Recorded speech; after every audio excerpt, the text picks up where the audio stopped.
Okay. I'll start by saying, look, good afternoon and welcome to the launch of the aged care rating system. So for those of you that don't know me, my name's Jason Faraday. I head up the business banking arm for Macquarie Bank. Macquarie Bank is delighted to be hosting today's event. We're also delighted to be sponsoring the aged care rating system. Look, we see the aged care sector as an increasingly significant spot for us. We also see, Macquarie also sees an opportunity for an integrated, vertically integrated financial services solution in this space, right the way through from user, facility, and all the way through to operator. So we are really keen on sort of developing on part of that solution. An element of that will be touched on today, in fact, briefly by Martin Lynch on behalf of Macquarie. We will talk a little bit about what we've done in the accommodation bond space. So just an element of sort of one of the things that we're looking at and working on at the moment. So look, without any further delay, that's enough for me. I would like to welcome Ben Hanneman to the microphone. Ben is the founder of the aged care online business, who along with Ansell Strategic and Millennium Aged Care Placement are responsible for establishing the aged care rating system. So I will hand over now. Please join me in welcoming Ben to the microphone. Firstly, thank you everyone for coming. It's a big group of people, and I understand perfectly where the industry's at right now, and to get your time here at this point in time in an industry that's got a lot of challenges over the next few months, thank you for taking the time to come and listen to us. I also think it's very topical. It relates a lot to the industry changes that we're all experiencing. I hope you'll get plenty out of the session today. You're going to hear from each of the founders of the rating system, and just to give you some background to how the rating system came to be in existence, it was three like-minded businesses in Ansell Strategic, Millennium Aged Care Placement and Aged Care Online that together saw an opportunity to take to consumers a rating system for the aged care industry that hadn't been done before.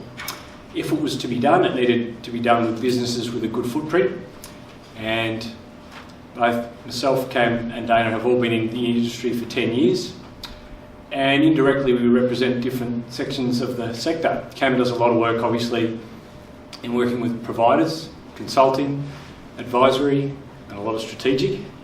Dana does a lot of work with the end consumer, so those people faced with the challenge of moving people into care. And Aged Care Online sort of sits in the middle, trying to balance the needs of providers to be able to promote their services and our clients and consumers finding the information that they want. So those three businesses have formed the footprint to which we launched this rating system. I hope that over the next hour you'll get a good understanding of what the rating system is all about and how it relates to you individually. I'll start by relating a quick story about rating systems. I don't know if many of you have seen a film called The Social Network. The Social Network was all about the forming of Facebook. And for those that have seen the film, Facebook actually started by Mark Zuckerberg, Harvard Uni in Boston, in America, and it didn't start out as Facebook. It started out as a rating system, and it rated women on the campus. And the original concept was to rate women hot or not. And when I presented this idea to Cam, that we do a rating system and just compare facilities and say hot or not, we were onto something. It wasn't really based on that, but it has the idea around a rating system is something that has been in development for about 18 months. It takes a long time to get from the thoughts and concept stage to delivering something finally, which is where we're at now. The first point is going to give you some context. I'm actually going to take you through the rating system so you get a bit of an understanding of what it's all about. I'll start by going into, and most of you have got in your media kits there, a summary of the rating system and how it's structured. I just want to take you through some basic components of the rating system and how it operates. So the starting point to a residential aged care facility getting rated is to fill in an online questionnaire.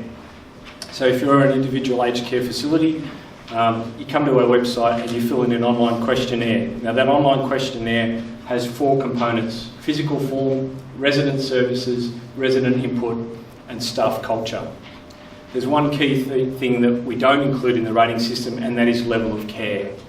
And Cam will talk a little bit more about why we've chosen that path. But from our end, measuring level of care varies day to day, and depending on the individual that's looking for the care, it's very subjective. So Cam will elaborate a little bit more about that later on.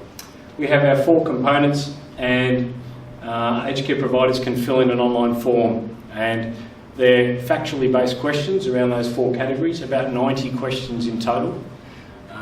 We've done some trials, and for an individual facility to fill in that form takes somewhere around between half an hour and 45 minutes. We hope that's not too labour intensive. Once you've completed the form, providers have 2 options. They can subject themselves to a self-rating, which is just based on the answers that you provide to those online questions. Most of those questions are factually based questions, minimising subjectivity both from your end and from ours, the people administering the rating.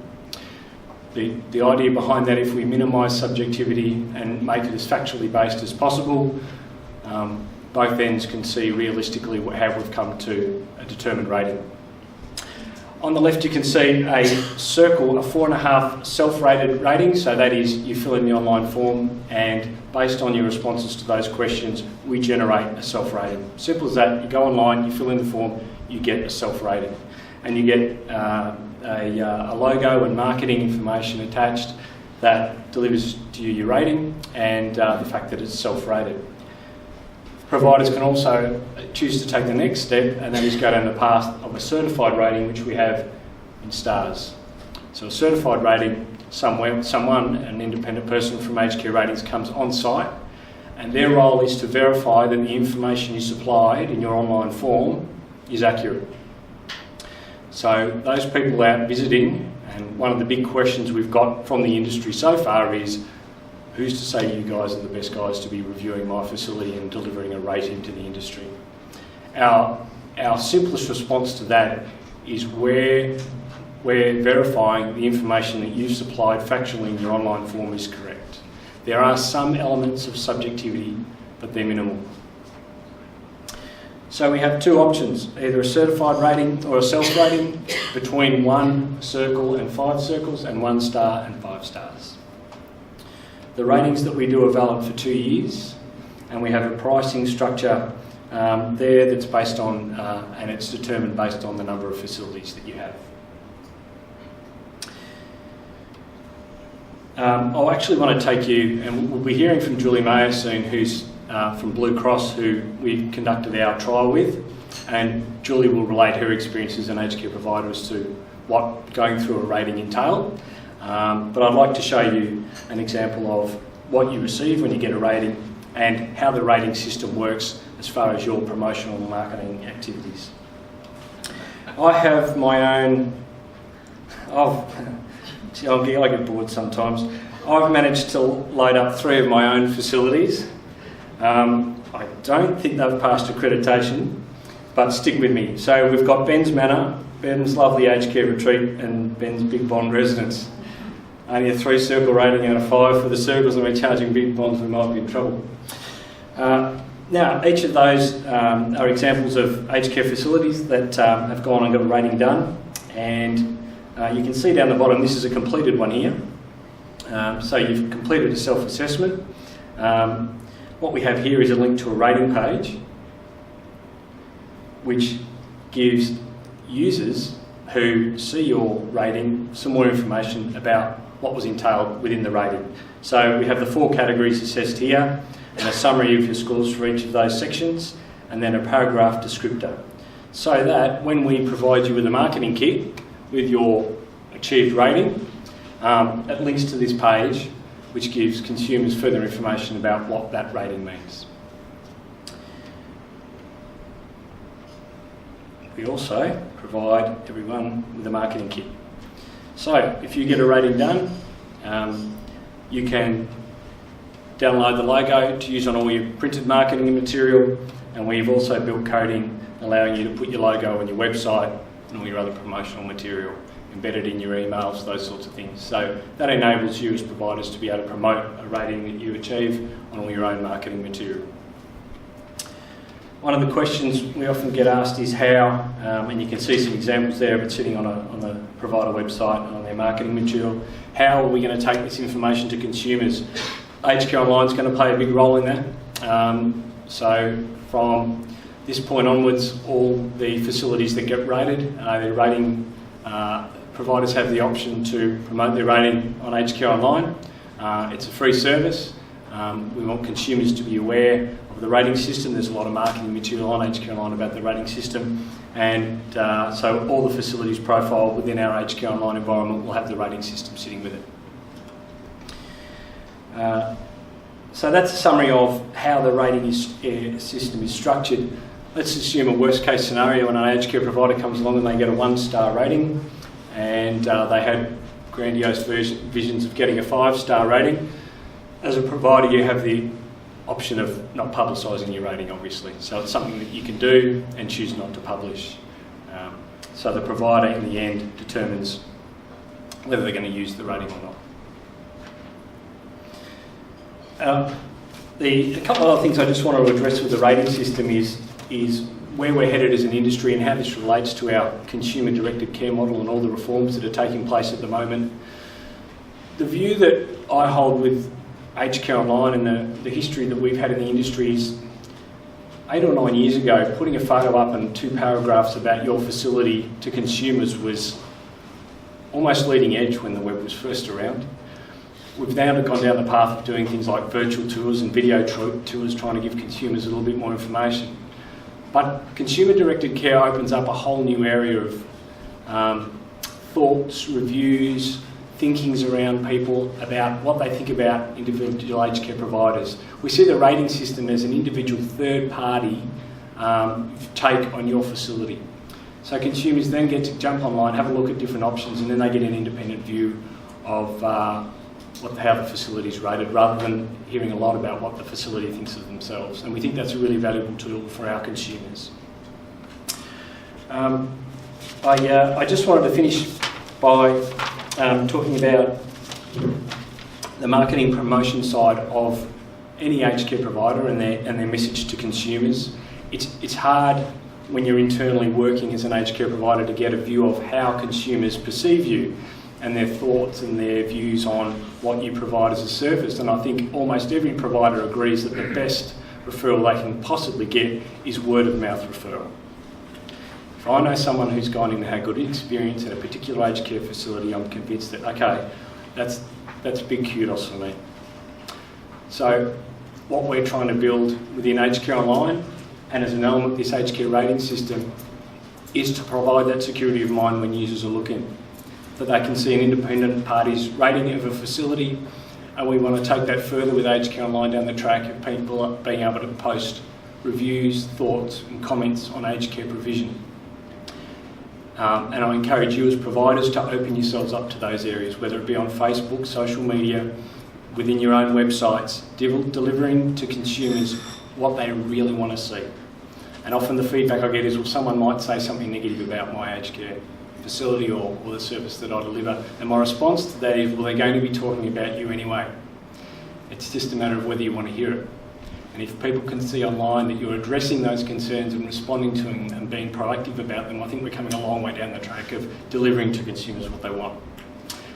I will now hand over to Cam, who will give us a further summary of his role as founder of the Aged Care Rating System, and we'll go from there. Thank you, Cam. Hello everyone, and thank you very much to Macquarie for helping sponsoring and putting this event on today.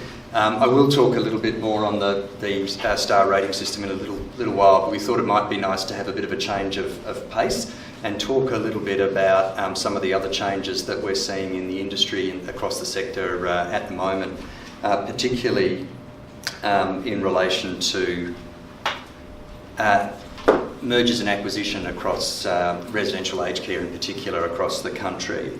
And since 2010, we've seen a shift. It's been quiet in some ways. Naturally, the tendency of transactions in aged care to take place confidentially means that we don't always get a good sense of the fact that things are changing. Across the board, 17,000 beds, or nearly 10% of the sector, has been changing hands, and that's been accelerating most recently. And today I have an opportunity just to tell you a little bit about some of the transactions that we've been involved in. But predominantly there have been a transition for larger and mid-sized organisations to be getting larger, to be picking up scale and growth, and some smaller providers getting out, where other smaller providers and mid-sized providers also are looking where they can to be able to establish a little bit more scale. But you'll see the distribution in a second. A lot of the work that we have been doing has been with family-owned and mid-sized private operators, and part of that has been about decisions on how very complex this industry has become, this next big wave of changes that we're seeing, that the star rating system is part of assisting in developing and adapting to. A lot of people are finding it difficult. A lot of family businesses with a lot of wealth tied up in the aged care businesses are seeing that with these transitions there's been more competition. It's pushing up values, and people are looking to take an opportunity while they can. I mentioned before, this is just a bit of a snapshot of the change. You can see that, hopefully you can hear me, but you can see that the single homes, providers with the single homes, which is actually most providers, the number of them is declining, as with those with less than 5 homes. The growth then is obviously coming with the smaller providers, and one of the things that we've looked at sort of historically is that the ownership in residential aged care is very, very thinly spread. So the ability to be able to consolidate and the capacity to do so in this market is quite big. It's just taken a while before it's really started to happen. So generally speaking, working both for buyers and sellers, the main acquirers are looking for some common features among the residential aged care services that they're buying. Reasonably modern stock is less around how new the infrastructure is and more about how adaptable it is. We know that more than 80% of residents today have what we previously referred to as high care needs. The functional dependence levels are such that the design of the building needs to be able to support people with higher levels of care. So aged care facilities that are built in hostel format, in low care format, that can't accommodate ageing in place, have been less appealing to those acquiring. Generally, people are looking for a high proportion of single bedrooms, which in a way is a bit of a conundrum, because if you've got a decent design and you've maintained good occupancy, actually higher density accommodation, shared room accommodation, can actually be a very efficient way of delivering services. So we quite often end up with a situation where some of the most profitable facilities are those that have shared rooms. That tends not to be the principal target, more single rooms or doubles that can be converted into singles or semi-privates. Good facility scale and or development potential, meaning that ordinarily the primary interest is in homes that have more than 60, 65 beds. If they don't have that many beds, then the ability to be able to have some development potential, vacant land or unused land next door to be able to achieve that scale tends to be preferred. Portfolios with strong bond uplift potential, and of course the strongest bond uplift potential from 1st of July is standard high care, unbonded standard high care. That it can be quite rare to find that, but generally speaking, where you have unbonded high care, regardless, and we'll talk about the RAD-DAP uncertainty in the future, does give you the sense or the ability to be able to hedge your bets a little bit, particularly if you've got a lot of extra service or low care stock. Solid financial performance, and again, this is a balance. Buyers usually like to see the potential for a little bit of improvement. They get the sense that they're paying you a little bit less for your historical performance, but generally a history of making profits is an important one. as is having a stable workforce. Most of your expenditure will be going out on your wage costs, and so making sure that you've got manageable EBAs so that you're not being bound into something that is difficult to get out of in the future. Of course, Sound Care Standards accreditation standing is absolutely critical. If you've been through sanctions or you're going through a major change management as a result of non-compliant, it's normally trickled down into your finances and it'll be affecting the value. We are still finding people interested in acquiring facilities that have had care issues, but they tend more to go along the scope of distressed assets, and we're seeing some discounting in that. Just a couple of examples. You will have seen perhaps last week announcements around ECH, which was Project Cloak, one of the assignments that we've done with Grant Thornton. That was it was actually 11 sites. One of them was a Darwin site, Project Pendlebury, which has gone on to Mackenzie Aged Care. But ECH was a really interesting case in point. Whereas more of what we've been seeing has been smaller operators leaving. ECH was a large operator that was established to look after the people most in need. They made a strategic decision that they were not there to look after people with middle levels of wealth or affluent. In fact, they weren't there to look after the people that are very poor, because generally they find subsidisation.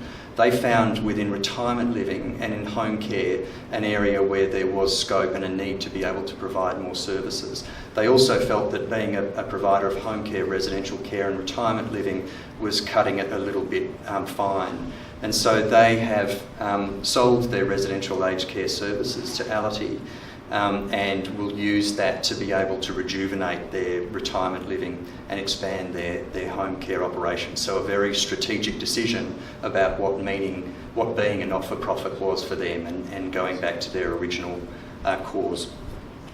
You guys will know of Estia, represented here today, acquired by Quadrant, another very large transaction, about 1,100 beds, and Quadrant is certainly one of the movers and shakers on the board at the moment.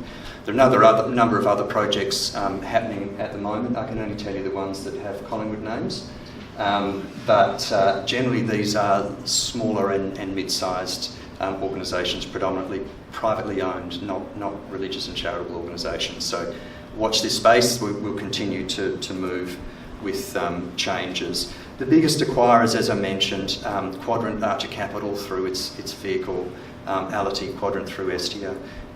We expect to see more activity and more announcements coming up in the following weeks about their expansions. Their expansion has been quite aggressive and will continue to be, we can expect. Victoria seems to have among the most activity among the existing operators, so Regis and the shareholders' decision to take back full ownership, Mackenzie expanding through Greenfield and across different states, as well as Pendlebury, as I mentioned, Blue Cross and some of the not-for-profits, Mercy Care and Freemasons, you'll have seen picking up Monash, and so we're seeing not-for-profit organisations also coming to us and looking to expand, as well as those that are deciding to get out. Sovereign wealth funds and international super funds tend not to get out of bed for less than $250 million, and there's not that many very large transactions yet, but we'll expect to see those as we have more consolidation over time. So expect more foreign ownership. GK Go, now major shareholders in Domain Principal from Singapore. They've actually been working through options in Australia for quite some time. We're getting a lot of interest from China, more from Singapore, and most recently from Indonesia for expansion, and so we can expect to see more activity from foreign investment. I've provided a paper in your handouts that talks a little bit about REIT's local super funds, and a lot of you will be aware that Japara has its initial public offering commencing or having commenced. So that's been very interesting in terms of the level of activity and drive we've seen in terms of the mergers and acquisitions around Australia. I guess, and it's in my new business, it's taken up a lot more time than I was expecting. What we normally like to do is spend time with clients building new aged care services and working through feasibilities with new aged care services. One of the big issues that we continue to come up with is the issues around the potential mix of bonds and periodic payments, RADs and DAPs in the future. Personally, I'm finding it very frustrating. This is from the ACFA report, which demonstrates that although we've got all of this investment activity with existing homes, the level of new development is not keeping up with pace. We need 20 billion plus in new developments over the next decade, and at the rate we're building at the moment, we're going to be back by $10 billion worth of investment. And I also think that the $20 billion estimate is way low. If you have a look at the need to replace a lot more of our existing stock, I think you'll find that the numbers should be up much, much higher than that. Whatever it is, providers need certainty in order for them to go forward and develop and redevelop their assets. And part of that, the certainty is underpinned by providers' ability to be able to deal with their own property. At the moment, the discussion as to whether or not you pay a periodic payment or a bond is one that takes place between resident and provider, and it's around the provider's own asset. And I don't see that we are moving towards improving consumer choice by prohibiting people from building new homes. So in order for us to address that, I think that is a major fundamental change that we need to move towards, and one that I understand can be dealt with through the regulations rather than changing the legislation. To help with that process, there's been some financial modelling done, which has been supported by leading aged care providers around the country, led by Mackenzie as one. And what it does is it does financial modelling of around about $1 billion worth of accommodation bonds that are in existence at the moment. A lot of the modelling that we've seen in the lead up to Living Longer, Living Better has sort of tried to predict what the mix of RADs and DAPs are going to be in the future. Some financial planners are telling me it might be 50-50. The KPMG report said about 33%. Others are saying that Department of Social Services tell me they don't expect anything to change. And so it's really hard to know exactly where those things are, because I need to work with banks to tell them how much we need to borrow and for how long and how quickly we can retire debt. But no one has spent any time considering the elephant in the room, which is $13 billion worth of accommodation bonds, which is underwritten by taxpayers, underwritten by the government.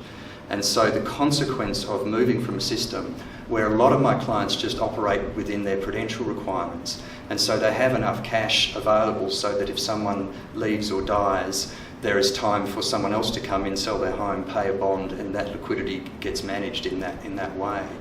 They're not geared or set up to be able to replace a bond-paying resident with a whole bunch of people paying periodic payments. And it only takes one or two of those guys to go down before people stop having confidence in bonds. And then the question as to whether or not it's 33% or 50% starts to be dictated much, much quicker. So they're the things that we're trying to avoid. This just provides you some modelling across that $1 billion worth of bonds. It's looking at their liquidity as a result of different behaviours by consumers.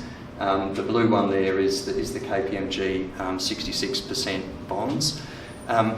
You can see there that it's actually quite positive. The impact of significant refurb supplement and improved accommodation payment, DAP payment, actually results in a really good story.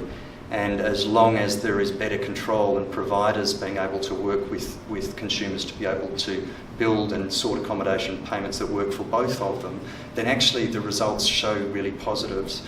Where it doesn't look so positive is if you are a heavily bonded facility, if you are extra service bonded standalone, if you don't have some standard high care that are now able to receive bonds. They're the ones that we are more concerned about.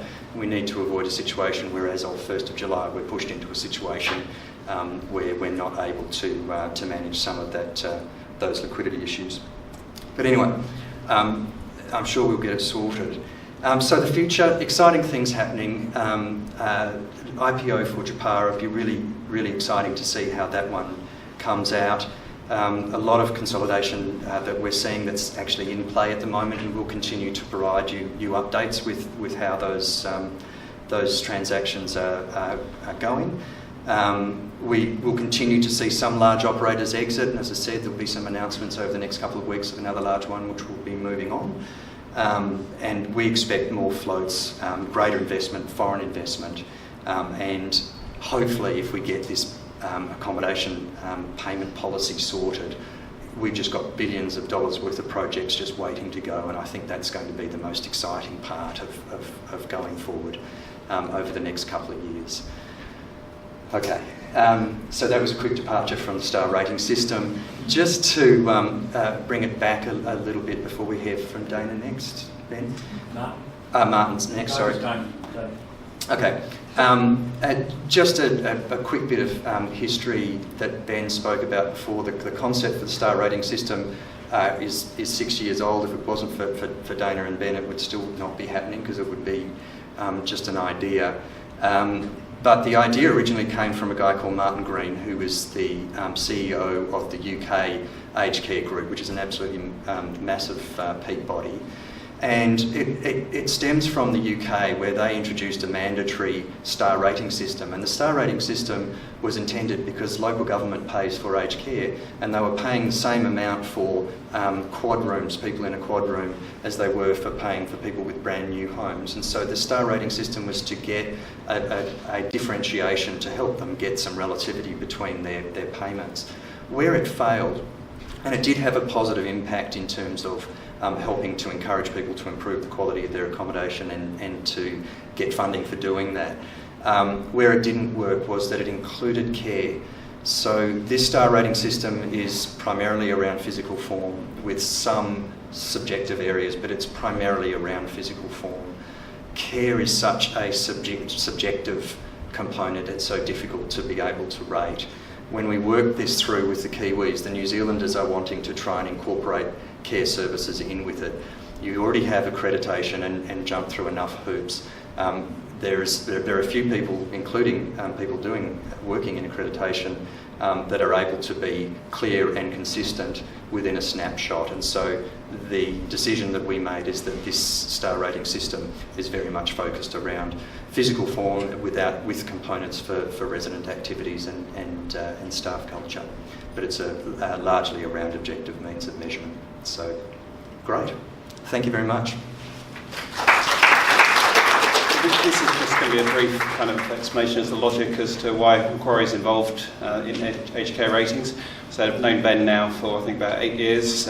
Previously I was at ABN AMRO, where initially we offered a reverse mortgage, and we had increasing numbers of customers approaching us saying that they're needing to fund the bond. They either didn't want to sell the house or they didn't want to do a fire sale of the house. And could we develop a product that met that need? So we came up with the accommodation bond loan. Then GFC happened and RBS and exciting things like that. And but fortunately Macquarie took us over, and so then we sort of looked to get this going again at Macquarie.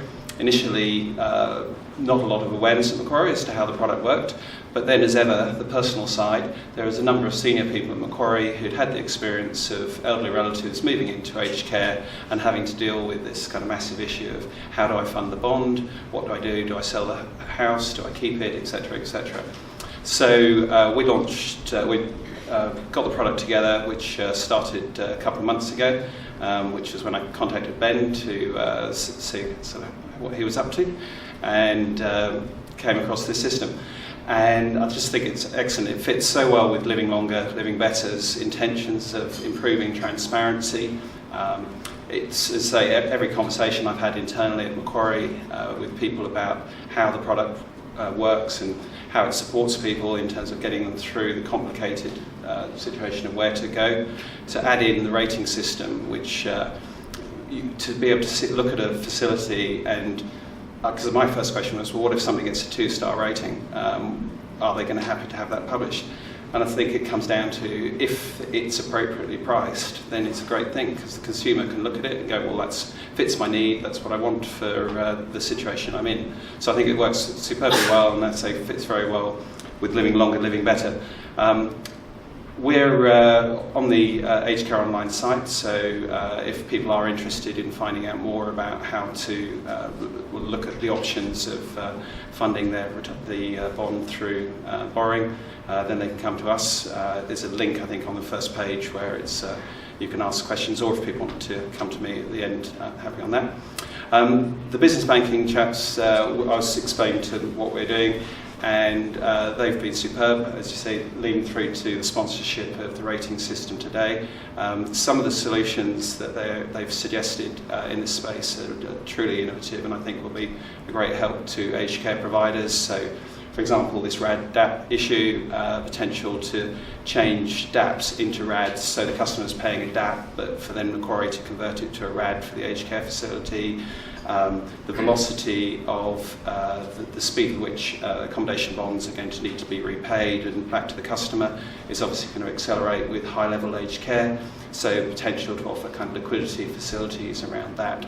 I think it's truly innovative ideas there, and then some other stuff. Project Mercury, I think Niraf's in the room as well, and some of the stuff they're looking at doing around particularly ageing in place solutions. Again, truly innovative. I say I come very much from the consumer side of the world. I'm a bit odd in Macquarie Bank, where average age of my customers is 84, so to me, a young borrower is 70, and in fact, so we only started 2 months ago, and the very first customer we had is 100 years old and over in WA, and he's only now moving into low-level aged care. So Macquarie are kind of a little bit stunned by this sort of slight change in their normal demographic, but that's to say, it's for these customers, it's a wonderful stress relief.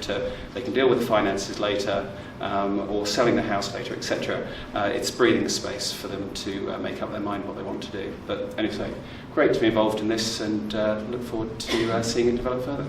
Thank you. All right, we'll now be hearing from the third of the three wise monkeys, or the last of the founders, the smartest one of the three. I've worked with Dana for about the last 5 years in assisting consumers with finding suitable aged care. And so I'll let Dana give her perspective on her involvement in the rating system. It's great to see so many of you here today, so thanks for coming. Ben's already given you a good overview of what the aged care rating system is all about, and Cam's given you a good insight on what's happening in the industry.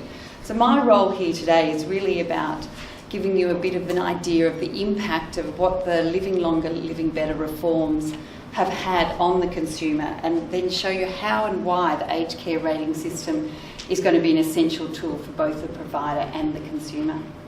Living Longer, Living Better reforms have opened the door, or should I say the floodgates, as we've just been discussing, for change in the industry.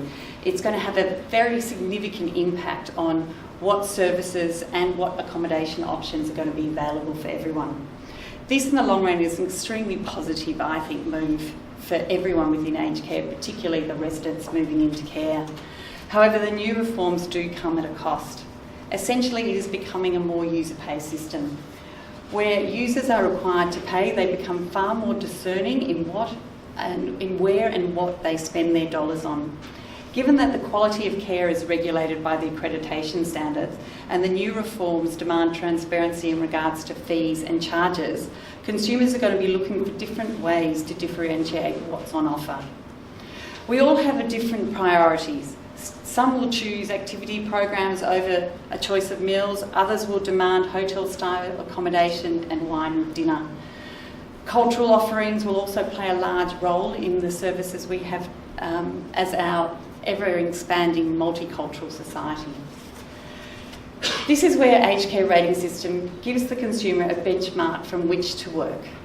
Our industry is often perceived as a closed shop from the consumer's perspective. Essentially, most people do not know or understand what's on offer or what choices they have when it comes to aged care.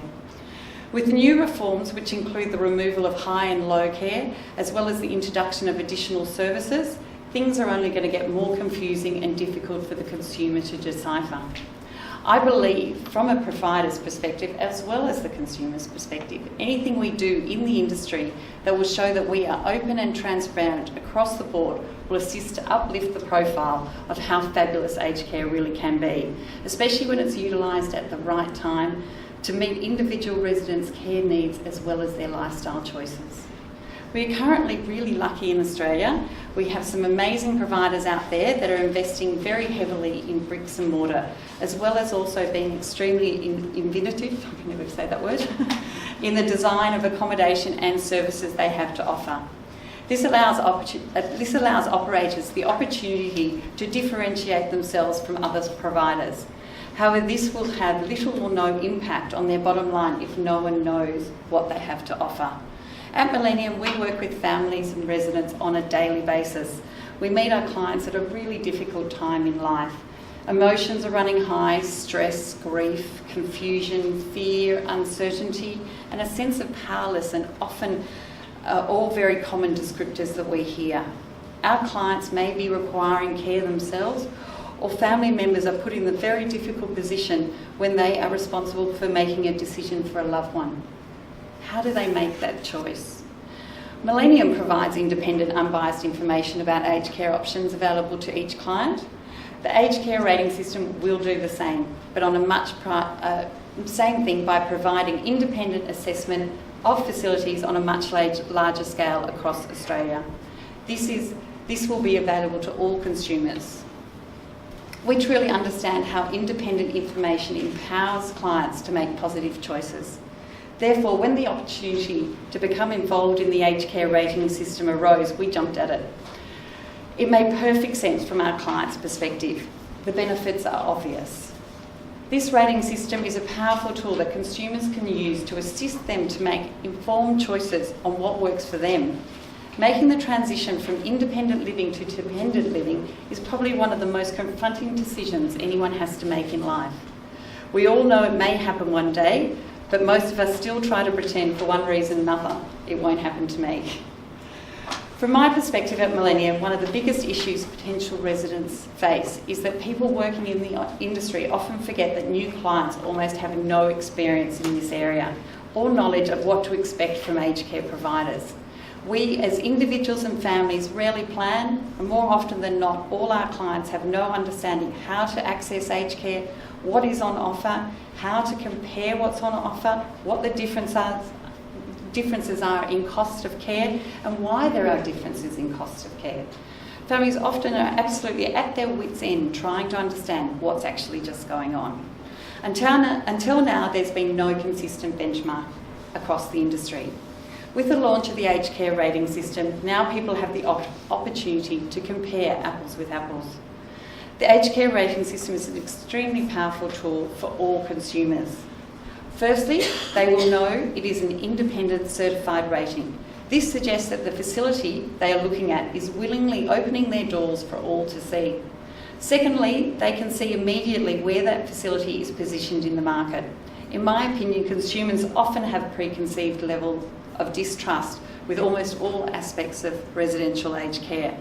By providing an independent certification of the self-rating, this will give a significant amount of assurance to the consumer that all parties, of the transparency of that facility is willing to offer.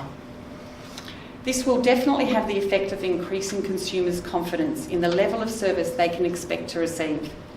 Ben has already covered the 4 key components that make up the overall rating system. During the trial, thanks to Blue Cross, during the trial phase of the rating system, it was identified that the overall rating was a great indicator for facilities as used as a benchmark across facilities. However, the breakdown of the ratings for each component was going to ensure that consumers will now be better able to match their wants and needs depending on their circumstances.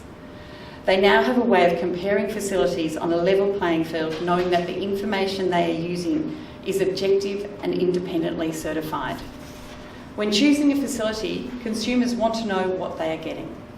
As a starting point in the process of sourcing residential aged care, the aged care rating system provides reliable, consistent information that empowers people to make complex decisions and positive outcomes for themselves.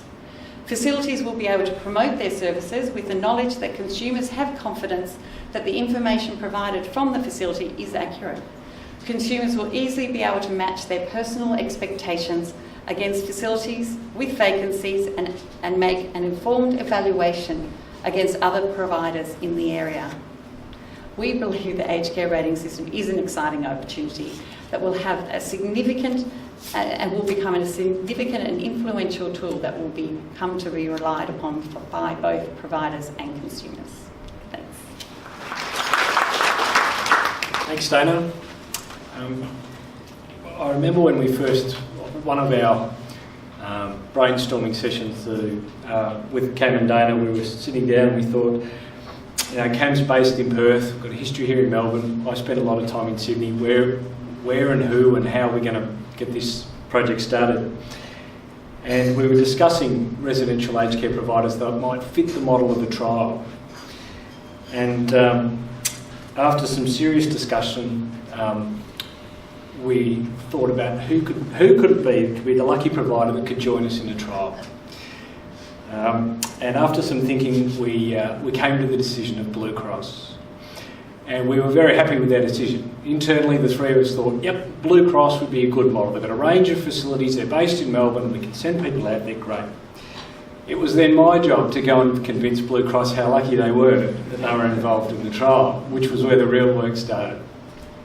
Having said that, I must say thank you both to Carol, to David and to Julie for being involved in the trial, and especially for Julie for the time you spent with us working on this initial project and obviously being a trial provider. There's some time and effort, and I understand that as part of putting that effort in, we hope that you have received some feedback that's useful and positive. So I'd like to welcome up Julie Mayer, who is the General Manager for Client Relationships at Blue Cross, to talk a little bit about her experience. Thanks, Julie. Okay. Hopefully I don't need my glasses. Thank you, Ben, for inviting Blue Cross to support the Aged Care Online project. For those that are not familiar with who Blue Cross are, we're a private organisation and we have 25 aged care residences in Melbourne, and we also have a care at home and business today. And I'm supported here today by Carol Allen, the CEO, and David Eccles, the Managing Director. So I'd like to thank them for allowing me to spend some time with your team. Ben approached me some time ago and it was just a chat about an aged care rating system, and I was a little bit nervous about that. I think because ratings have different meanings to different consumers, and we had a lot of conversation about what it meant, how it would look, and then the next stage was to actually participate in the project. We looked at 3 residences at Blue Cross. We chose a low care 49-bed extra service residence in Kew. It's a brand new home. It was established in September last year. So the rationale behind choosing that residence was because it was new. We were just commissioning. We wanted to see what we thought of it, and we thought very highly of the accommodation and the style of residence, and it was an opportunity for also to get insight from industry people about what they thought about our home. We then chose a 47-bed high care extra service residence in Toorak and a 50-bed low care residence in Box Hill. So they were all very different, and they're all very different residences from consumer perspectives. The questionnaire, Ben has been through the process. It wasn't a difficult process. It was a desktop audit which was conducted online. The majority of the questions in the questionnaire do look at the physical form of the building, and they're not that difficult to answer. They're yes and no. You either do or you don't have these amenities or not services or structure within your residence. The resident services, again, they're yes or no answers. You have opportunities. In the process, there were some questions that I would sit on the fence, so I decided, I'll just go on the higher rating and see what happens after that, to see whether what I thought was what, again, the indication of the assessor was going to be. The resident input and the staff culture were very small components of the overall survey, but I think extremely important components of the survey. And again, at the assessment stage, which was Dana and Jane and Ben coming along to the residences, it was a great opportunity for staff to actually showcase what they were doing. And for me personally, it was a wonderful opportunity to hear and reinforced what I thought was happening. So, and I had not worded anybody up, and I can tell you that here and now. I hadn't rang the managers and saying, guess what, polish the china, decorate, do all this. We did. We went in and we made very welcome. The staff were extremely engaging, and I was extremely impressed with our performance. Following that, the questions were sent back to me, and there was a discussion amongst Carol, David and I as to why we didn't get 5-star. You know, we're perfect, why didn't we get 5-star? And there was an opportunity then to sit with Ben and Dana and ask why that didn't happen. And I understand that when you look at the ratings, and Ben hasn't shown that, what a premium accommodation is, it's premium. It is 5-star. It's the Hilton Hotel of aged care services. So if that's, it's an environment, it's a culture, it's a service offering, it's complete. So I suppose in aged care there's always continuous improvement, so we can aspire to do better. So the next ones we're building, that's what we'll be looking at. It was, and I'd like to touch on the process of the assessment coming through. So it was 90 minutes, thereabout, not 90 minutes, sorry, 45 minutes to do the desktop audit max. And then the walkthrough, I think we got better, but there was a lot of chat that went on, and that was probably a good hour and a half. The staff, we couldn't contain their enthusiasm. They wanted to show the assessors everything, so it was quite a positive experience. Dana and Jane, I thank them. They did give me some great tips on furniture placement and pricing applications, so it was a good opportunity then. Bearing in mind we're heading towards all the pricing applications. Over the 3 residents, I'm happy to share with you what the ratings came back at, if I can. I think that's really important. The lowest rating we received was 3.5, and that was for our residents at Box Hill. The physical form of that residence is average. It's an old residence. It's actually on our development pipeline to be decommissioned sooner rather than later, I think now. So the physical form of that building is aged. It's dated. It was a council-run service. But what was wonderful about the rating system, we scored extremely high in resident input and staff culture. So for Blue Cross, that was really, really important that we engaged our staff and they felt positive about the environment they were working with, but more importantly, the residents also had a say in the way we were operating our homes. So that was really, really important. The other 2, which were in Kew and Toorak, both scored a rating of 4. Physical form, resident services, resident input and culture were all very similar. Well, my question is now, I do the maths on these and I add the ratings and divide by 4 and it doesn't work out. So why is that? There must be weighting on particular ones. So, okay, fair enough. I knew there'd be an answer for that. So, but it was a very, very good experience. And again, a health check for ourselves, a health check to see what we think we're doing and what we are doing. We have then had a conversation about what we would do with these ratings. Would we promote a 3.5-star rating at Blue Cross? Would we look at only promoting a 4-star rating up? I don't think we've really come to a decision about that. But again, the question I think needs to be asked is how do consumers compare ratings? And do they compare ratings to cost?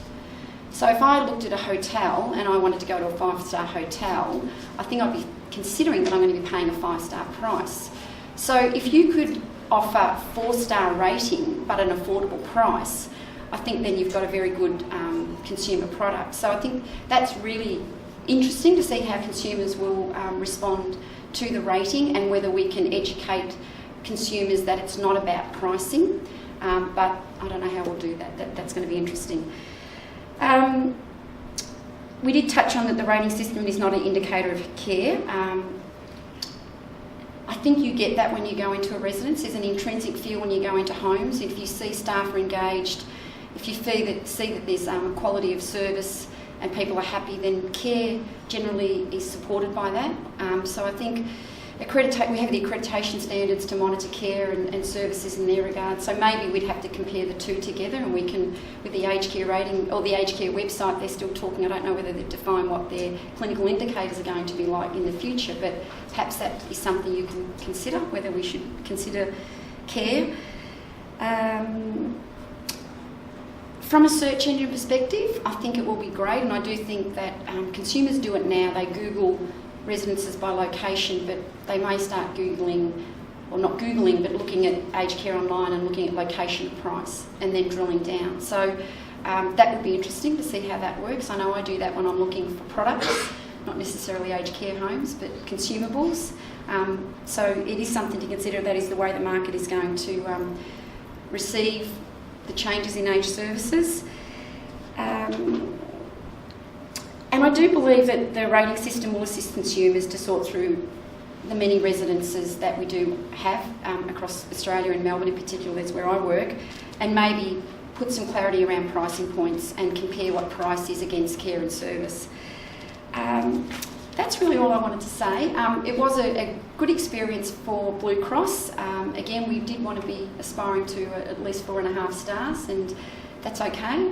If anyone wants to ask questions about the questionnaires, I'm happy to answer. But it was an enjoyable experience, and I suppose then the success of this is going to get as many people online to rate their own residences, so you've got some comparisons. That's what the success will be. But thank you. Thanks, Julie. I love Julie's idea of taking consumers along the path of comparing ratings with price. I think as an industry it is where we're heading. Within Aged Care Online, our directory certainly has the ability to do that. What we want to do is we want to bring providers with us. We don't want to ram this down people's throats and say this is what we're doing now, this is the only listing options available to you. Providers still have the option of listing ratings, not listing ratings. Our vacancy register that we have on the website now will list RADs and DAPs as it needs to. We've also built the functionality of if someone goes into Aged Care Online and updates their vacancy information, you can now have that same information automatically update on your site, built into your environment. So if, for instance, Mackenzie Aged Care had 5 vacancies that they updated on Aged Care Online, that same information can be publicised on their website, and they only have to go in and update the information through Aged Care Online.